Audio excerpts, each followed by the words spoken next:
Welcome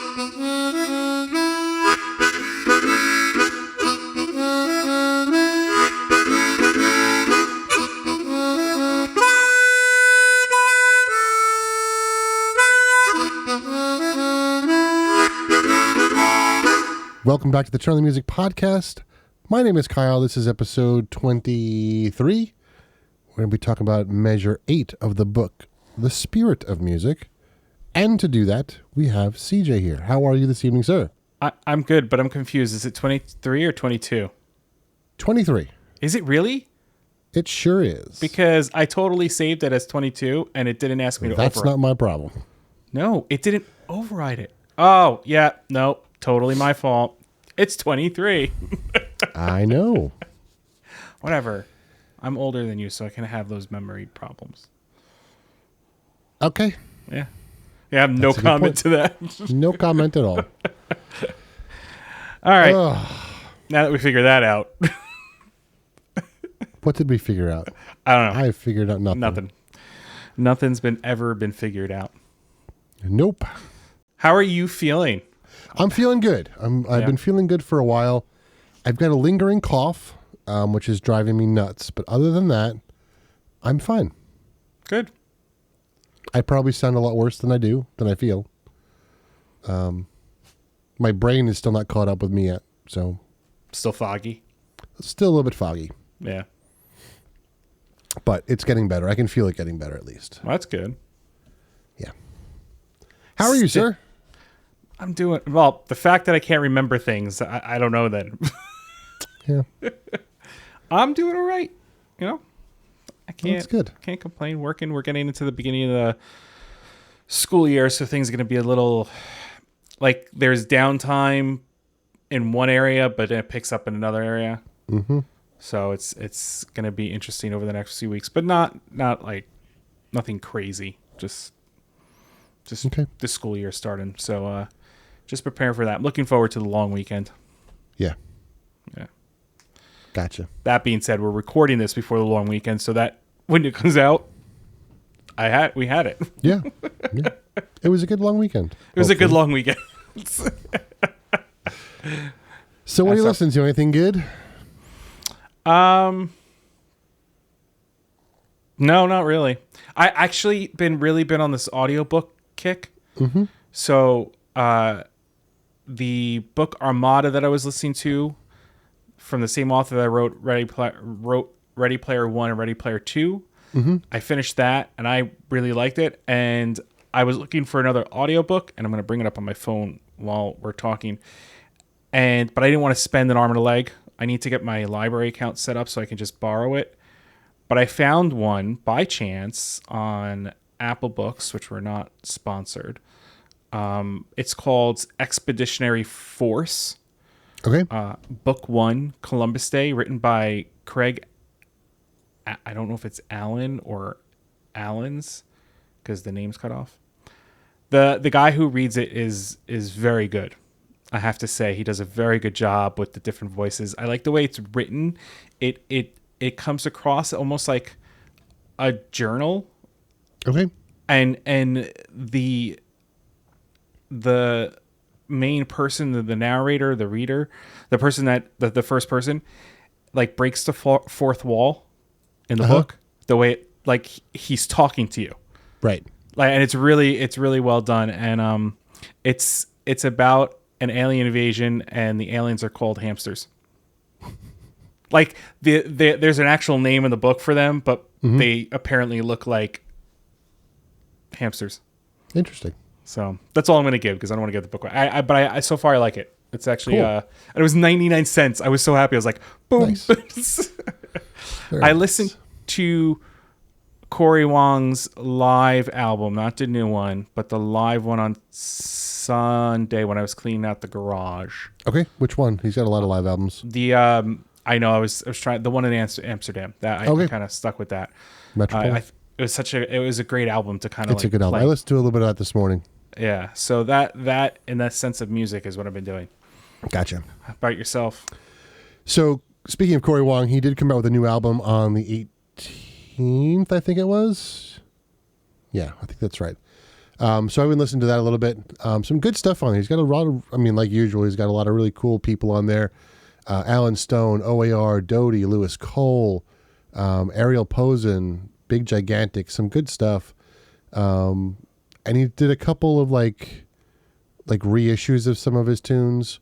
And it was interesting. So I find I don't listen to a lot of his studio stuff because his live stuff is so good and I like live stuff.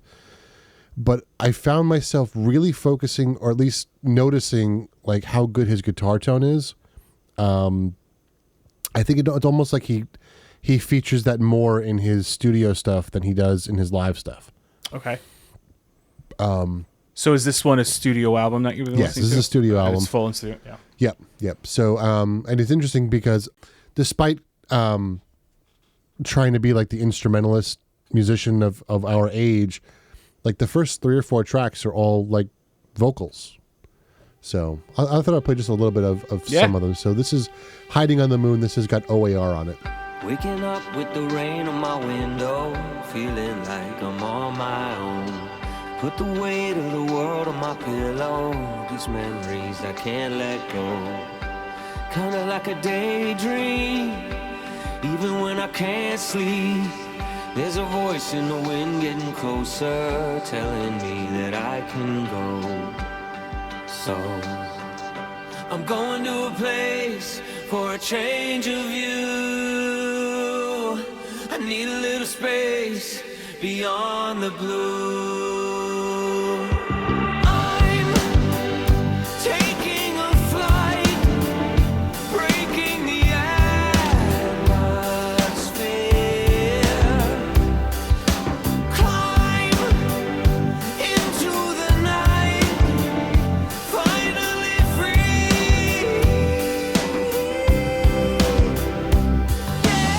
All my life. So very different from what he normally does, especially on that track. For me, I heard nothing. You heard nothing. I purposely didn't say anything because I'm watching you and letting. So Sad. I think I know why. It was funny. I think I know why. Hang on. Settings. Yep, that's funny. why. We need to be on. Yeah, It's fine. So whoever's listening or watching this, I did not hear that first clip. I hope you enjoyed it. Please let us know. I think the video will have it. Let's just play it again just in case, because the video should have picked it up because it was going through OBS, but I know why it didn't go through for you. So this should now work for you. So let's try one more time. Hiding on the Moon, Corey Wong and OAR. Waking up with the rain on my window, feeling like I'm on my own. Put the weight of the world on my pillow, these memories I can't let go. Kinda like a daydream, even when I can't sleep. There's a voice in the wind getting closer, telling me that I can go. So I'm going to a place for a change of view. I need a little space beyond the blue.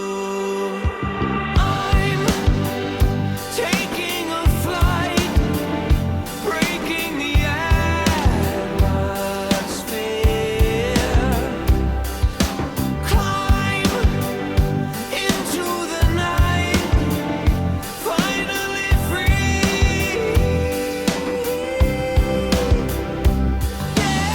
All my life. So very different from what we normally know of Corey. You said that already.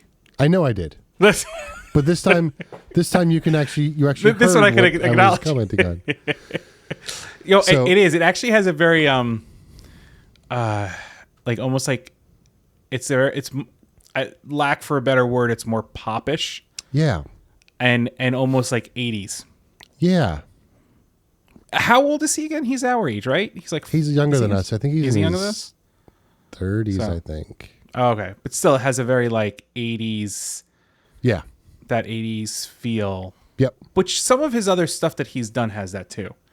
Yeah. But this and is I was commenting that he's got like that, like I don't know if it's 80s or 90s, like beach guitar sound every once in a while. You know, and like I think this has got some of this is one of the ones he's done before. This is called Flamingo.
I just wanted to get to the chorus because I like the chorus a lot.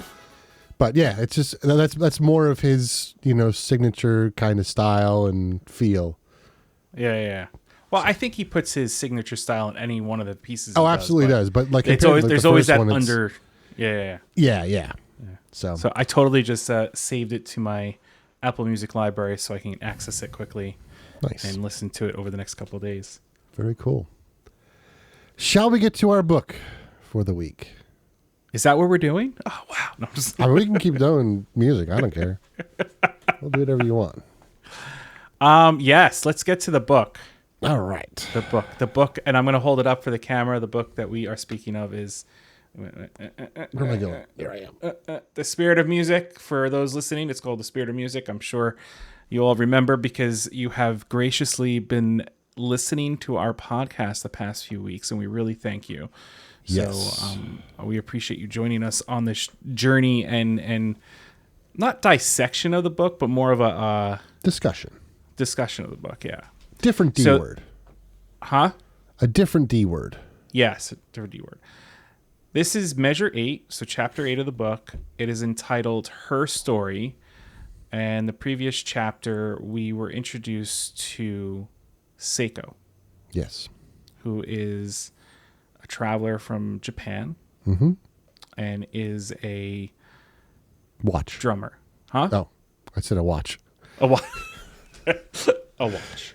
Is a drummer, specifically the djembe. Yes. Yes. So, do you want to give the back? Because it's a lot of it is her. Yeah, a lot of it's her story. So the tagline is: coincidences are life's way of whispering. Accidents are life's way of shouting. Which we'll get into. What'd you say? Which we'll get into later on. Yeah. Do you want me to give like the little like if you tidbits? Want to, that's fine. And then just jump in if you have something underlined. Yeah. So we'll do it that way. So basically we get pulled to her past a little bit. It talks about her heading to a music festival in Japan with her boyfriend and another couple. And she is the youngest of 3 children, and she's independent. And in Japan, in the culture, women play a submissive role. Now, I don't know if that's still something that is as prominent in the culture today, but I guess it depends upon the family. So she, it states that she was always against that. She wasn't a submissive person. So, for example, when walking with her boyfriend, she would walk 3 steps in front of him versus 3 steps behind him. And I think that's important to note that she is that independent, non-submissive person. Yep. And I think in the traditional Japanese society, that is very, very not the norm. Right. They said she was sent home a lot from school for not wearing the mandatory uniform, which is typically a white blouse and a dark skirt. She just felt that people were unique. And she was worn thick glasses because, as she stated, she doesn't see very well. She's worn thick glasses all of her life. And as a young child, she developed an interest in drumming. But so there's a style called taiko style in Japan, which she had no desire to learn. That's the traditional Japan style. She was more into the rhythms found in rock and roll music. So against her father's wishes, she would visit music stores. And this is something I underlined. Mm-hmm. The vibe, yeah, me too. Where she can slip into another world as she pounded away on the electric drums. And then this is what I underlined, I thought stood out. She said the vibrations helped shake loose a beautiful part of her soul that survival kept buried away. It was while drumming that she felt most like her true self. Mm-hmm. And I think that's when you're talking to, and I use this term, true musician, not someone who just plays to play. I think someone who really is into it, where like it just succumbs their life. I think that's just what it is you find that instrument that makes you feel yourself. Yeah. You know, it's at that moment where whatever happens. There's no judgment. There's nothing going on. You are who you are. Mm-hmm. Yep. You know, that's how I feel when I'm singing. Like, right. You know, it is what it is. Yep. I judge myself more on the saxophone. See, like for me, and I've mentioned this, especially in the first season when we were doing our interviews, but like I have a lot of anxiety around people. But if you put me in front of a piano and like thousands of people, I don't care. Doesn't bother me at all. But like the individual, not even individual, but like small group being around people, like that gives me tremendous anxiety. And it's funny you say that because this morning we had a workshop and the gentleman running it wanted to bring a lot of us in to kind of do an icebreaker with the group that's there. Like not to keep us there the whole entire time, just for the icebreaker moment. And like I had anxiety to go in and do the icebreaker. But if I was asked to prepare a piece and sing it, I would have been like, yeah, no problem. Yeah. So like that, I use that as that to say what you were saying. Like I totally get that. Yep. Like I totally agree with you. I'd rather be in front of a ton of people performing music than having to do a silly icebreaker. Now, don't get me wrong. I've done some icebreakers. They are a lot of fun once you get into it. But like, if I was going to choose, put me on stage. Yeah, me too. So I totally get that. Continuing, it states that her father was a powerful businessman and wanted his kids to follow in his footsteps. Seiko did not feel responsible for her father's security, meaning like the financial security of the business, the security of the business, and she didn't want to follow that dream because it wasn't hers. They argued a lot. The brothers sided with her father. In ultimatum, she ended up leaving her house. Her mother mourned it, but her mother never said anything. And in her final year of high school, Seiko found herself living on the street. Then she befriended an older gentleman who helped guide and protect her. She gave him the name Kaladi. I'm assuming that's how it's pronounced. And she said he was a supportive father that she never had. And he recognized her gifts and helped perfect them. And this is where I kind of starred this paragraph. Unlike her real father, who was ashamed of her for playing such a masculine instrument, Kaladi nourished Seiko's desire, helping to unearth the talents that she never knew she had. Through him, she learned to focus her skills in ways well beyond her imagination. To Seiko, this is what school was supposed to be. And I think that's the key sentence in that, is this is what school's supposed to be. Yep. And I think that goes back to what we've been saying all along, is that, I'm sure the way Kaladi taught was, knowing the book, right. It was a lot of showing and not a lot of, do this, do that, do this, do that kind of stuff. And I see that shift happening within education in the classroom level. They're starting to realize the importance of show and play versus teach. Yeah. And there is a group that's trying to shift that. It's a hard shift. It is, yeah. It's a very hard shift, especially when you're so used to something that's been going on for 300 years. And now, like, with the change of everything and the kids changing, you do need to make that shift, but it's hard to do because you're not going to get everybody on board. Right. You know, so it is interesting. Then the city became her playground, basically. And with the teacher, Kaladi, she learned to hear and decipher the patterns of the street. The more she listened, the more the city spoke to her. She was a quick learner, which Kaladi loved. And even though she was young, her mind was very open. And a lot of kids of her age showed little respect to her elders, but she recognized the treasures that he was sharing. So she tried to learn as much as possible because she felt that he was going to end up leaving. Right. So this I thought was interesting. She foiled a purse snatching attempt. And the way she did it was interpreting the rhythm. Right. She felt an irregular rhythm.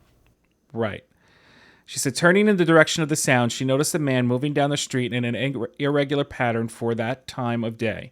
He appeared apprehensive, as if searching for something, and his stride was unnatural for his size. His body language indicated a man with a deceitful intent. And she spotted his target, and she spoke loudly enough and told the man that he was about to take the purse, was not his color and he wouldn't look good with it. And she kind of like knelt back down. He didn't see her. He had no idea where it came from, but he went in the opposite direction. Kaladi gave her a hug because of what she did. And I think this goes back to at the end of the first book when Victor talks about his spidey sense. Right. And I think that, and we'll get to it a little bit in this chapter. I think that there's a certain point where you are training your senses to be more heightened. By becoming more relaxed, essentially. And I think that's part of what she sensed. Especially the fact that she doesn't rely on her eyes. Right. She really doesn't. Like, she doesn't like to wear glasses and stuff like that. To move forward, Kaladi told her he'd had to take a trip soon. Her heart was broken. He didn't tell her where he was going. He just said he was going to the city of music. And even though she kept asking, he wouldn't allow her to travel. She was told to follow the rhythms of her heart, and if that led her to him, he would be waiting. Yep. Finding herself alone once again, she was outside of a nightclub, and a root strainer accosted Seiko, broke free of his grip, went around the corner, and she bumped into a man knocking into him. Mortified, she helped him on his feet, apologized. The man was polite and charming, and she kind of built a relationship with this gentleman. Instead of going back home, she lived in a small apartment with her quote-unquote new boyfriend and was happy to be free of the the constant risks and struggles that came along living on the streets. She was looking for guidance, especially after the fact the teacher left. So she hoped to find him at the music festival, which we were introduced to at the beginning of this chapter. They get to the music festival. The promise of rock and roll, drum circles, and good food raises her spirits. Walks ahead, lost in contemplation. The noises from the crowd are not enough to mask the unsettling thoughts infiltrating her mind. Even though she felt safe with her boyfriend, her plan was after the festival to leave him, and she felt bad and she felt guilty, but she just needed to get into the music festival, and that was what she wanted. And this last chapter, not in the book, but the last paragraph that I'm going to read. I think this is important because this kind of plays to what's happening in this book. Her preoccupation makes her oblivious to the twisted rhythms formulating around her. The winds change direction. Seiko doesn't listen. The birds fly away. Seiko doesn't see. The clouds forming in the distance also go unnoticed. The changing patterns should have alerted her, but it was only when the teacher's words appeared in her mind that she becomes alert. And that was what you read at the beginning. Coincidences are life's way of whispering. Accidents are life's way of shouting. Mm-hmm. And then I don't know if you have anything to add, or if you. So I had a question, because this is something that I play with, and I don't know whether I. So, as I drive to work, I kind of try to judge whether I'm on the right path by the way the music ends. On the right path to work? No, just the right path in life. You're saying that you're not saying on the grander scale. No, right. Okay, So like, because I always, we've talked about in the past, like, am I really going down the right path? Like, did I really choose the right way? Am I really doing what I'm supposed to be doing? And then, as kind of a weird reassurance, or like if it's so bizarre to think about it this way, but if the music I chose for the ride, and a lot of times it's just random stuff where I started at random times, but like if it ends when I park the car, I feel like I'm in the right spot. Like in terms of I know the direction of my not life. the actual parking spot. No, like well, you mean I mean, so I do have a specific parking spot that I park in. One, because I'm weird like that, and two, I don't want to forget where I park the car. But like that's one of the things. Like, and even like driving to like a store or something. Like, I know that if the music, or I feel that if the music ends like right when I get there, like I'm meant to be there almost. If that makes sense. I get what you're saying. It's almost like it's like a sign for you that the path you've chosen in the sense of life or journey or whatever is moving in the right direction. Right. Well, it's funny, and I think I may have mentioned this previously. We know what deja vu is. Mm-hmm. It's that thing of seeing something that we know we've seen before. Right? So if you take that and you talk to psychics or those that are in that field, or and you believe in that stuff, they state that when you have a deja vu, that means you're on the right path. So however you want to take that, whether you take that as you're living the same life over and making different choices, whatever the case may be, right. If you feel that's interesting. If you feel that that's something that helps move you along day by day, I say, why not? Why can't it be? Right. And because I read probably a little bit too much into this quote, but for me, the coincidence part, because it's whispering, I mean, it's more of a guidance, more of a positive thing, as opposed to the yelling that they mention, the accident part. So right. No, I listen. I totally get that. It makes sense. Like I have a thing with numbers, mm-hmm. and if I see certain numbers in my travels, I feel like I'm on the right path. Is it certain numbers? Yeah, no, the numbers are 269, and there's a whole story behind it. I may have shared it on the podcast before. It's a whole story about my grandfather and how he acquired these numbers in a dream and all that stuff, and it became something that was very important to us. And when he passed, we were surrounded by cars with the number 269 in every one of the license plates.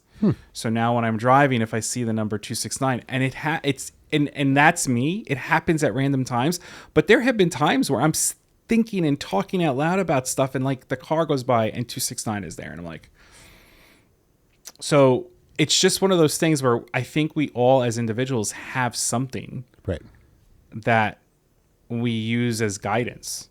I would never follow the car, but to have that thought process and like pondering things, and potentially he would have been someone I would have spoken to about it. Right. It's very interesting to see that happen. Gotcha. Yeah. So I get that. Speaking of deja vu, have I ever told you my deja vu joke? I'm afraid. All right, let's continue. Speaking of deja vu, did I ever tell you my deja vu joke? Is that what's going to happen? That was the joke.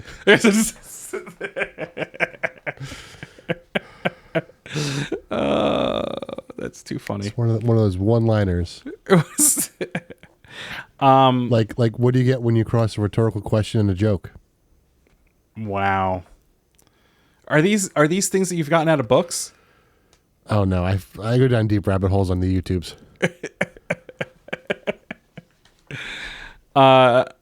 Okay. So moving forward. So all this thing is changing environmentally around her at this music festival. There was no movement in the air. Trees were silent. The morning train ride realized that there was no musical sounds that were present. And she said this wasn't a coincidence anymore to herself. And she was wondering what it means and starts to examine everything. She goes, life is beginning to shout. And then the sudden roar of the crowd brings her attention to the stage. As the announcer introduces the first band, the sound of static is in the microphone. Boom of thunder rumbles in the air. There's no rain. Something's wrong. The crowd cheers. Seiko remains still. Then she noticed a few well-dressed men scattered amongst the audience, and gets a little confused, grabs her boyfriend's arm for security, and the singer tumbles backward as the microphone is jolted from his hands because it was struck by lightning.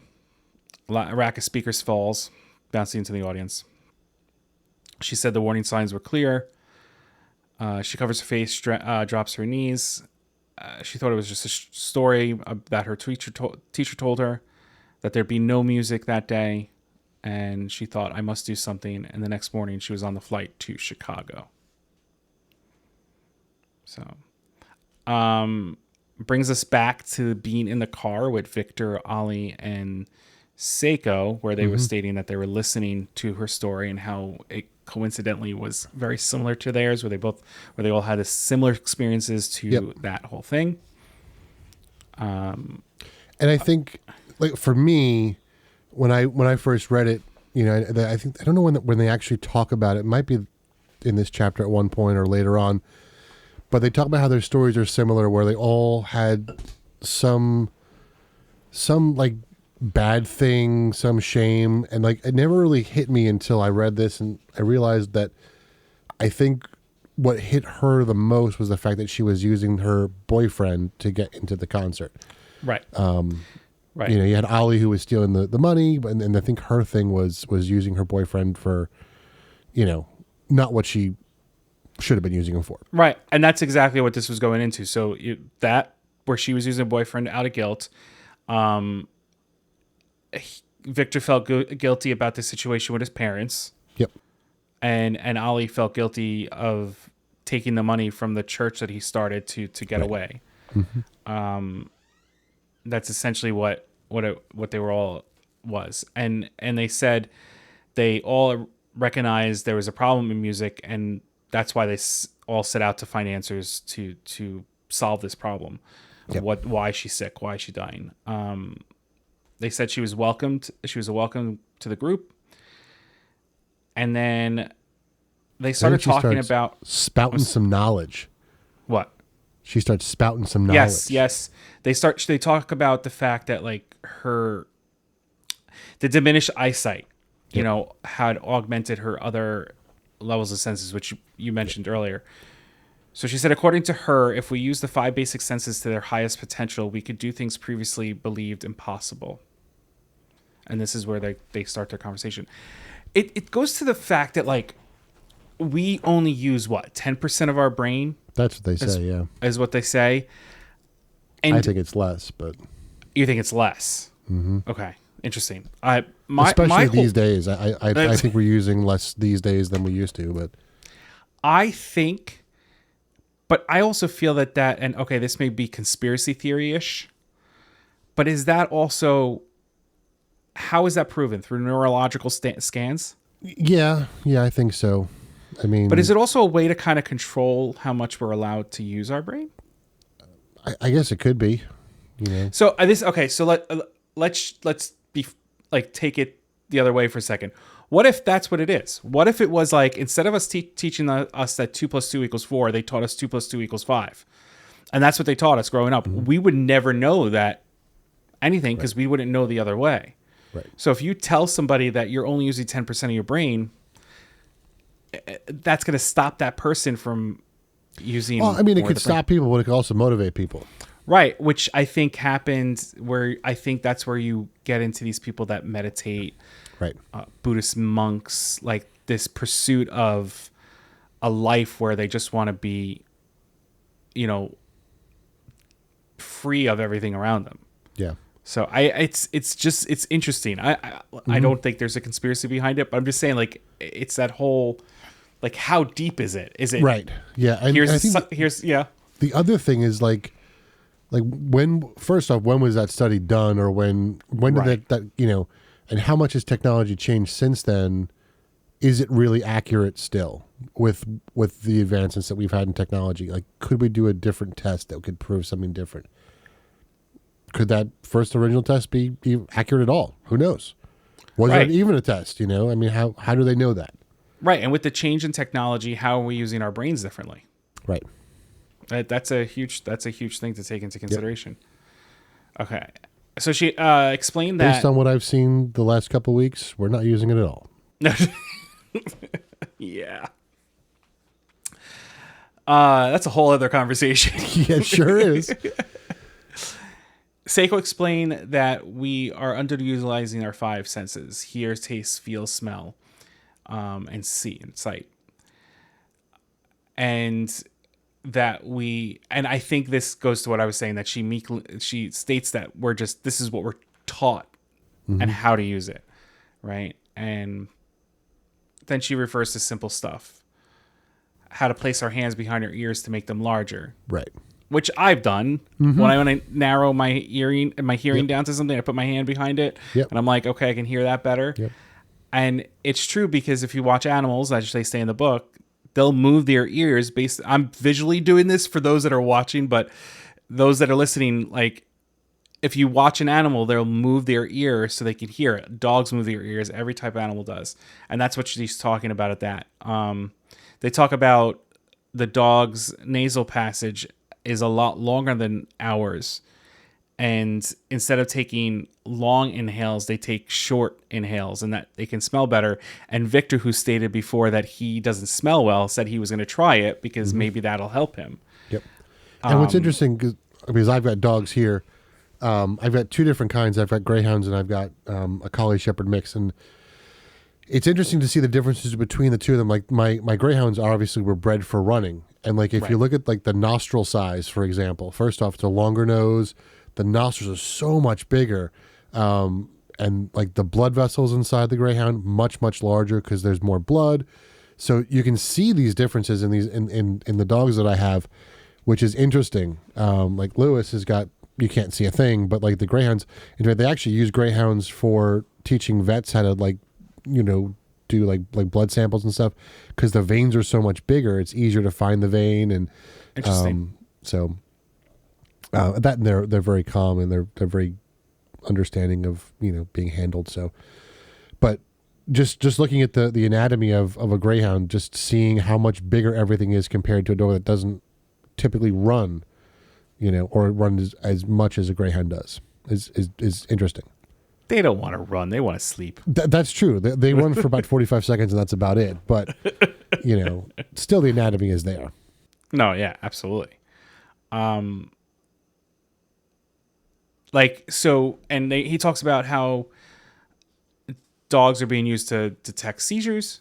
Mm-hmm. And if you see that, we see people with service dogs that teach them how to catch when their owner is going into whatever condition they're going to go into to help them. And he asked, what about vision? Because of the fact that her eyesight is poor. And she goes, we're told to focus, but we don't use our peripheral vision. So she says unfocusing is best. Focus the mind, but not the eye. I go a lot by my peripheral vision. And it's funny because there have been plenty of times that I've been walking with people, and like I'll be looking straight ahead and they'll do something off to my side, and I'll be like, well, why'd you do that? And like, how did you see that? I go by my peripheral vision a lot, and I'm kind of very much aware of that around me. Yeah, and that's a big part of my problem is a lot of my reading issues with music is because I focus too much, and I can only see a small part of the page, so I'm not using my peripheral vision enough. So I got a question. I got a question for you. Yep. So you've been using the CPAP machine. Yes. Which we've talked about. Yep. How has your vision been, and do you still have that blind spot? Yes, I still have the blind spot. It's easier to read, but I'm not sure if that's a mental thing or whether that's an actual eyesight thing. Okay. Interesting. Because I'm definitely, and part of it, like, I don't know how long I've had the sleep apnea, so I don't know whether this goes back to when I was in college or not. But I definitely think clearer now, and I'm able to do things better, but I don't know how long ago that whole thing happened, so I don't know. But you have also mentioned that the colors around you are better. Yes. So there's got to be something to it. Yeah. So if you notice that. Yeah. So in fact, Nick, who's been on our podcast before, he mentioned it. I have a friend, Jimmy, who, you know, when I first started talking about it, they both told me about their experience. They said the same thing, that because of the lack of oxygen to the brain, like, it made all the colors muted. So interesting. Certainly possible. Yeah. I keep saying I hate that filler word, but I use it. She states that our peripheral wide-angle vision, that Victor calls it, would help trigger our spirit or our invisible self, as she called it. This allows our ability to see or feel or hear trouble before it happens. And that goes back to the book that I was reading a while back, Awakening Spirits by Tom Brown. Read that. Yeah. That's a big part of the meditations that they did. And there's a whole part in the book where he talked about, you know, some of the meditations that they do, like, and he would help people find things that they've lost. And like, it was basically a meditation where they sit in a room and they just try to envision where this thing that they've lost is. And like, he was telling stories about like how people would come to these like seminars or whatever, and they lose something, like when they're on a hike, like in the leaves on this like 4-mile hike, and they'd go back and meditate, and then just all of a sudden just stand up and walk directly to where this thing was, pick it up and walk back, because in the meditation they saw exactly where it was. Right. I think that's part of this whole wide angle thing, that, you know, they're able to tap into whatever it is, spirit wise or, you know, whatever. And, you know, I think stuff. We're retaining more than we realize, but we're taught versus shown to do certain things and act certain ways, where if we kind of open up our, and lack for a better word, open up our mind in such a way where we accept everything, I think that's essentially what meditation is. You're tapping into other aspects. Yep. So we have to be seeing things, and it's not responding, but as soon as you go into meditation, your body's able to kind of refocus in a sense. Yep. Yeah. And like, so not to go off on another tangent, I mentioned Peter Santinello several weeks ago. He does this, it's a weekly, like, I don't know, documentary where he picks, you know, a group of people and studies them and interviews people. And he did one recently where he found someone who was, where was it? Was it North Carolina, I think? I want to say it was North Carolina. There's a big Cherokee, like, I don't want to say village, but like a Cherokee thing. Is it a reservation? It's technically not a reservation because the land is not government owned. Okay. They own their own land, and it's all supported by a casino that they own, and basically the casino funds all the people that live in this town. Like, they don't have to work. They've got the casino just, you know, gives them money monthly. Right. But one of the things that that he mentioned, this individual, I forget his name, but is that as a Native American, one of the things that, you know, as us as they would call the white man, you know, when we pray, we ask for stuff. And he said that the Native American culture, it's very much, we don't ask anything of our creator. We just thank the creator. Everything else is on us. And I think that that's a big difference between what we're going through now And if you think about how, we came over and kind of took over and squashed that idea, we've kind of squashed that idea going forward, Oh, of course. We're not teaching that sort of openness where our culture is really kind of embracing this, it's all about me kind of thing, and, not this community that the Native Americans fostered. There's no gratitude for Right. what you have versus what you don't have. I was on the phone with a friend of mine that I haven't spoken to in a few months, and we were talking about things, and you ask those typical questions: how's life? How things going? And we were on the phone, and we both said, "Good." I'm like, "How can we complain about it? We have roofs over our heads. We have food on the table. Yeah, okay. So financially, we have to work a little bit harder to make sure we pay things, but there are people that don't even have that. Yeah. Like they're running 4, 5, 6 jobs to get food. There's people that don't have jobs and they can't get food on the table. Yep. Like, just to be thankful for the fact that I have a house to come into and sleep in a bed at night. Mm-hmm. Like, and I'm not saying that back in the day I never really recognized this, because you get taught to be a certain way and you become that certain way. Mm-hmm. And it's not until you, as an individual, step away from that and say, wait a second, there's something bigger here. Mm-hmm. And there's something more, what you call it? I've always been connected to Native Americans. There's just something about their Mm-hmm. history that I think is beautiful and also so sad at the same time, Mm-hmm. because of what we did. Yeah, I agree with that. And I also think there's something that, I don't know if it hits home with me, but it just makes sense. So much of what they teach and what they've done, it just makes sense. Right. And if we, the white man, the people coming over from Mm-hmm. whatever, if we didn't take the land from them, I'm sure they'd still be doing what they were doing. Yeah. And I know, and I'm sure that if there was, and they're not stupid. Like, let's open up a casino. We're going to make a ton of money. Mm-hmm. Yeah, do it. Yeah, he was saying what? that, like, so this little town, the actual, like, the residents of the town, that you have to be born into it, and there's a whole thing about it. But he was saying, like, his kid who was born into this whatever it was called, I forget what it was called, but, like, when she's 25, like, she'll have well over $500,000 in the bank, and she has never worked a day in her life. It just comes in every month from the casino. Taking care of your own. Yeah. This actually, it relates to what Seiko says. She expanded her vision includes the sense of emotion and feeling, imagination and creativity, as well as belief and knowing. Mm-hmm. She also said that most people were already aware of their sense of time, direction, balance, and fear, but didn't think of them as real senses. And, it's funny. I've always thought of those, because having fear is your body going into survival mode. Mm-hmm. How is that not a sense? Right. You're sensing fear, Mm-hmm. and it's a flight or fight response. Yep.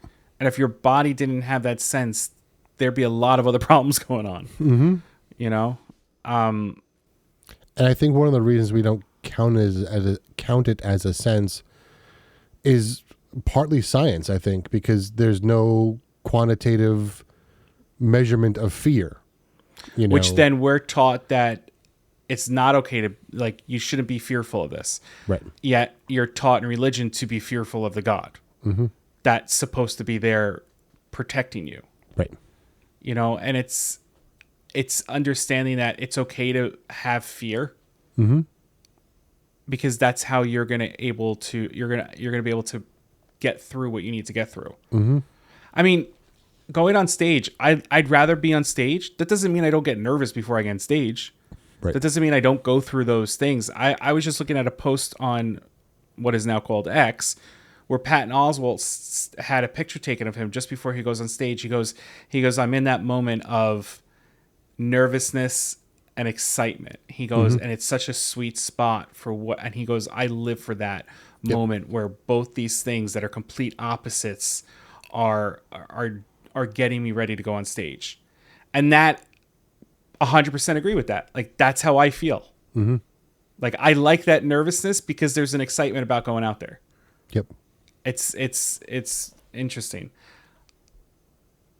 Moving forward, a week has passed since her journey into the States.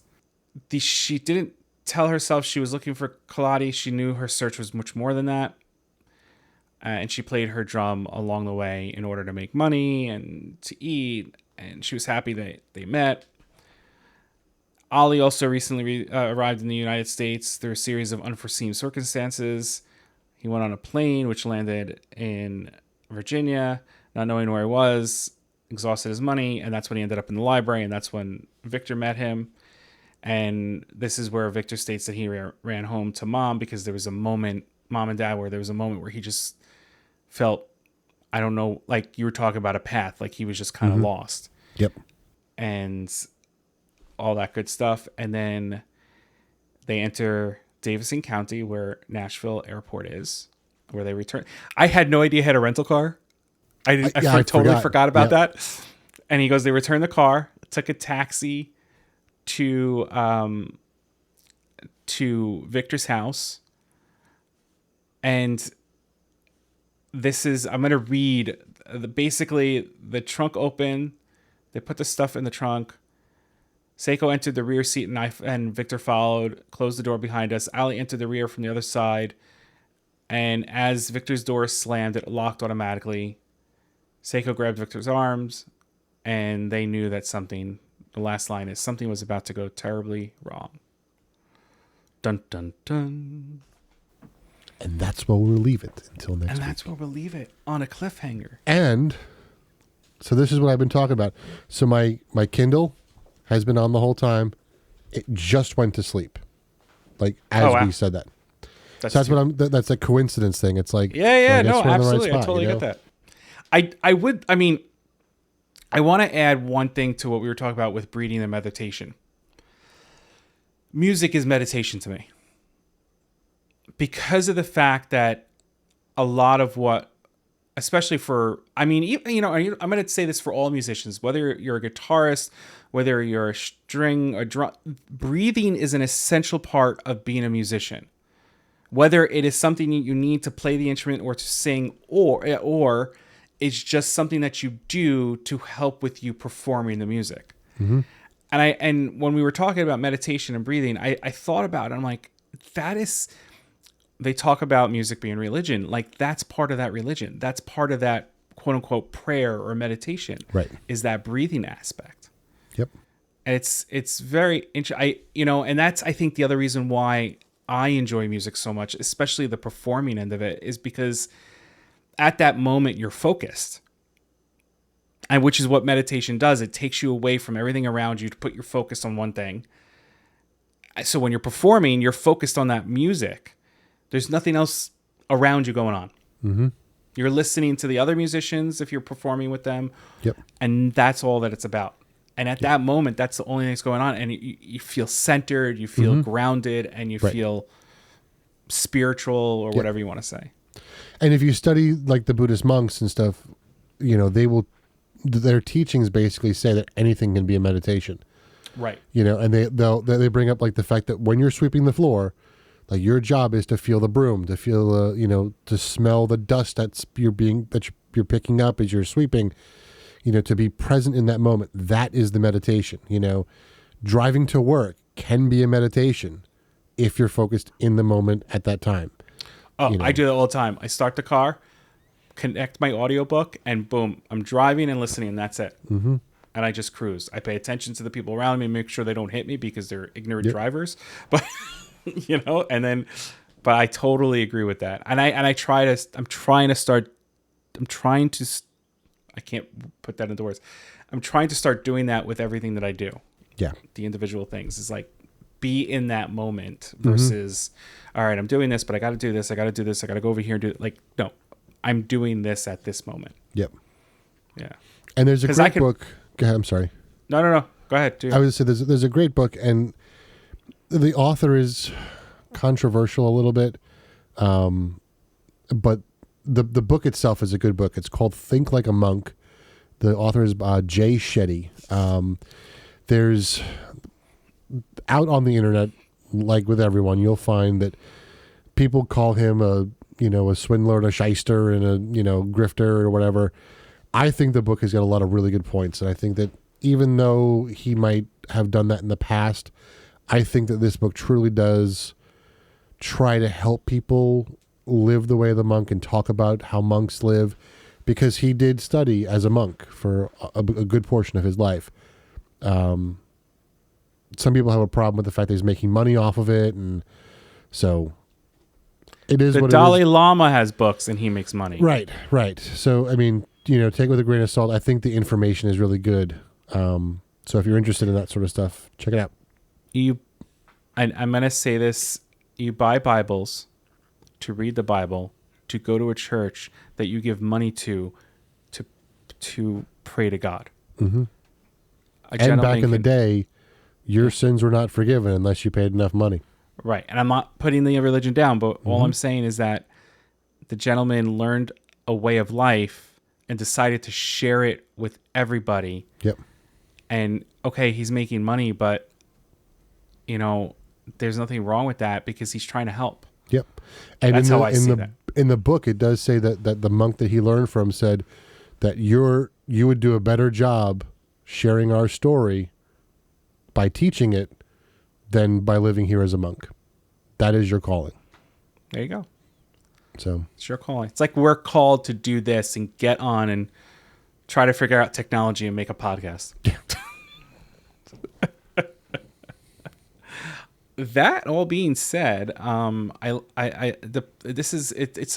this book just starts moving and moving and moving. It's so cool, and so many good things happen. Pick up steam now.